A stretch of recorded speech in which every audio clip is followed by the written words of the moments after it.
Mark 9:23, which says, if thou canst believe, all things are possible to him that believeth.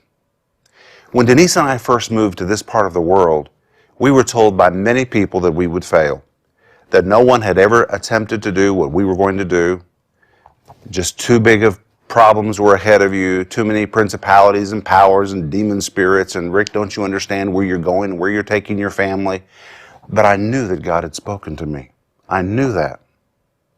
And yet I also knew what people were saying to me, and a lot of them were people that I respected very much. And most of the time, you need to listen to your counselors, and I listened to all of my counselors that time also. But in the pit of my heart, I knew that I had heard from the Lord. And if I could just get my faith in gear, I knew that my faith could move mountains. And really, that's what Jesus is talking about in this verse. He says, if you can just believe, all things are possible to him that believeth. And listen to this word, possible. The word possible is the Greek word dunata, which comes from the Greek word dunamis. Listen to this. It expresses the idea of ability, power, one who is able and capable, or one who is competent.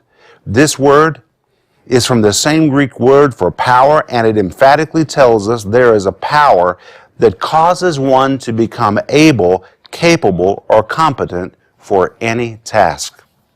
So power is available to us. But Jesus said, all things are possible to him that believeth, and that's very important. He didn't say all things are possible to him that believed, but to him that believeth. And the Greek tense is the picture of someone that is in the state of believing. His faith is moving him forward.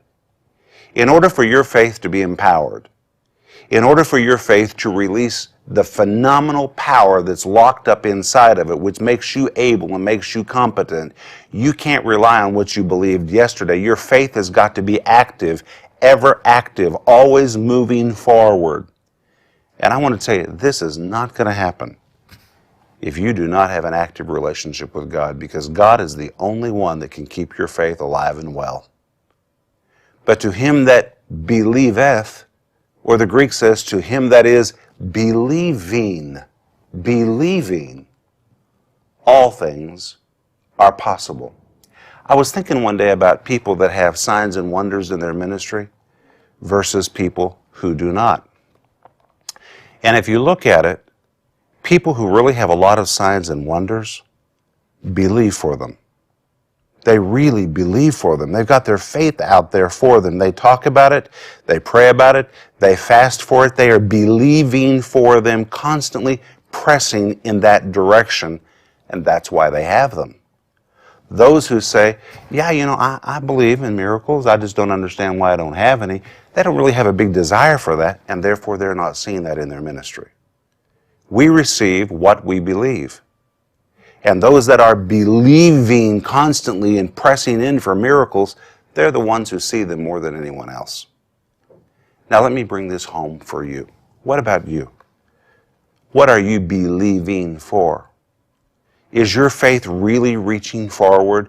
Or did God speak a word to you in the past and you say, yeah, I remember what God told me, but you've never really pressed very hard to receive it? Are you in the state of believing, pushing forward? Because that's the only thing that's going to make you competent. That's the only thing that's going to release the power of God, which will lift you above the rest of the crowd and enable you to do what no one else has ever been able to do.